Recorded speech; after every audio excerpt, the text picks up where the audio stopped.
बिस्मिल्लाहिर्रहमानिर्रहीम अस्सलाम वालेकुम वरहमतुल्लाहि वबरकातुहू। घबराएं नहीं, मैं तो अपना रिएक्शन स्पीच पे दे रही हूँ हमारे प्रेसिडेंट की। और शुरू हम कर रहे हैं अपने फेवरेट प्रेसिडेंट से। मतलब था तो वो प्रीवियस, लेकिन ही वाज माय फेवरेट इसलिए नहीं कि उसकी शक्ल सूरत की वजह से। वो मैं आपको बताती हूँ कि क्यों मुझे पसंद है डेमोक्रेटिक प्रेसिडेंट्स। तो चलें स्पीच सुनते हैं पहले बिस्मिल्लाह करके।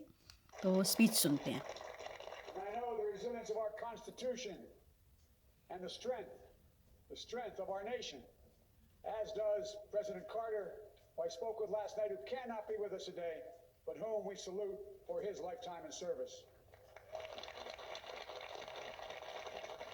I've just taken the sacred oath each of those patriots have taken. The oath first sworn by George Washington.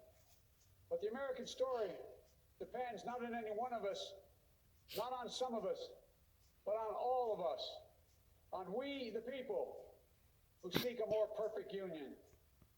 This is a great nation. We are good people. And over the centuries, through storm and strife, आहो। through peace and in war, we've come so far, but we still have far to go. We'll press forward with speed and urgency, for we have much to do in this winter of peril and significant possibilities. Much to repair, much to restore, much to heal, much to build, and much to gain. Few people in our nation's history have been more challenged or found a time more challenging or difficult than the time we're in now. Once in a century virus that silently stalks the country.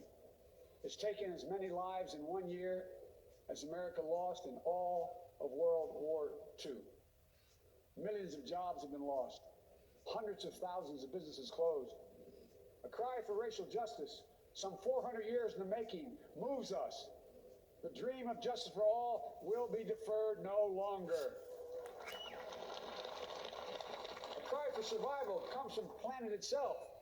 A cry that can't be any more desperate or any more clear. And now, a rise of political extremism, white supremacy, domestic terrorism, that we must confront and we will defeat.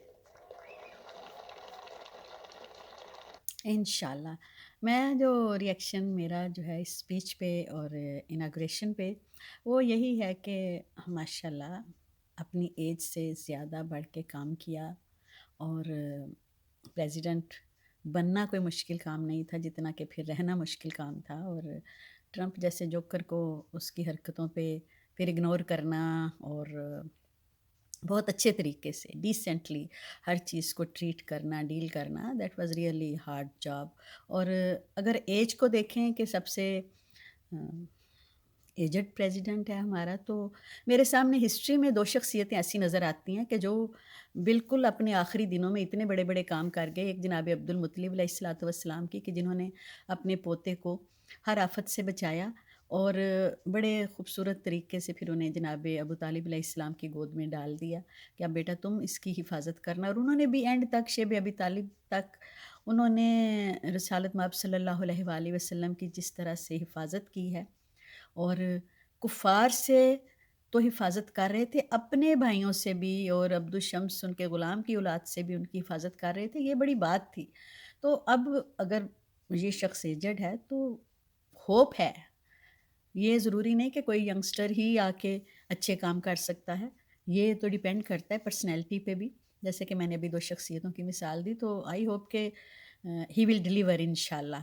जब मैंने अपने बच्चों से एक दफ़ा कहा था कि मैं तो ट्रंप को वोट दे रही हूँ, तो आई रिमेंबर कि वो ची, ची, ची, ची, चाचा करके मेरे पीछे पड़ गए थे कि व्हाई, व्हाई, व्हाई। मैंने कहा, "भई मुझे तुम कन्विंस करो कि मैं बाइडेन को वोट दूँ।" और उनके पास बड़े अच्छे इसके लिए दलाइल थे, उन्होंने मुझे कन्विंस किया। लेकिन मैंने फिर उन्हें बताया कि आई वाज़ ऑलरेडी कन्विंस्ड, मैंने तो जो बाइडेन को ही वोट देना था। ये नहीं कि सिर्फ़ उसकी पर्सनैलिटी बहुत अच्छी है या कुछ भी, ऐसा कुछ नहीं। इसलिए कि अगर उसकी हिस्ट्री देखें आप, जब वो ओबामा को सपोर्ट कर रहा था, एज़ ए वाइस प्रेसिडेंट आया था, और फिर क्लिंटन माय फेवरेट प्रेसिडेंट। ये नहीं कि उसकी शक्ल सूरत, वो तो बेचारा बुड्ढा है, वो भी खैर बहुत एजड है। वजह क्या थी कि उसका पर्सनल, उसका कैरेक्टर जो भी रहा हो, वो यहाँ पे कोई चीज़ जो बुरी ही नहीं समझी जाती, तो उसे हम क्या कंसीडर कर सकते हैं बुरा या अच्छा। हाँ, उसने जो पॉलिसीज़ बनाई, उसने अवाम को खाने को दिया था, उसने उस वक़्त भी जब रिपब्लिकन दफ़ान हुए तो उन्होंने इतनी महँगाई कर दी, इतने हालात ख़राब कर दिए, हर जगह जाके वो अपनी डोई फेर रहे थे हर एक की हांडी में, कभी अफ़गानिस्तान जा रहे हैं, कभी इराक जा रहे हैं, कभी कहीं जा रहे हैं। तो आप देखिए कि जब भी डेमोक्रेट्स आते हैं तो वो अमेरिका को सुधारते हैं, उसमें अच्छी डेवलपमेंट होती है और जब ये रिपब्लिकन आते हैं तो फिर वही जो अभी पीछे इन्होंने गंद मार रहे थे कि वहाँ चले गए वाशिंगटन डीसी जाके जो गंद किया इन्होंने और बहुत डिसेंटली जो बाइडेन ने सारा कुछ डील किया और आज उसकी इनॉग्रेशन का हो जाना इस बात की दलील है कि ही विल डिलीवर इंशाल्लाह और मेरी भी दुआएं उसके साथ हैं और आप भी दुआ कीजिएगा कि ये प्रेज़िडेंट हमारे लिए बहुत अच्छा साबित हो और हम बहुत होपफुल हैं कि इंशाल्लाह सब कुछ ठीक होगा, अल्लाह करे और एक दुरूद पढ़ते हैं कि हमारी सबकी मुश्किलें आसान हो, अल्लाहुम्मा सल्ली अला मुहम्मद व आले मोहम्मद वअज्जिल फ़रजहम और हमारे मौला का ज़हूर भी आसान हो जाए, आमीन सुम्मा आमीन। सबकी खैर और सबका भला हो, आमीन सुम्मा आमीन। अल्लाह हाफ़िज़।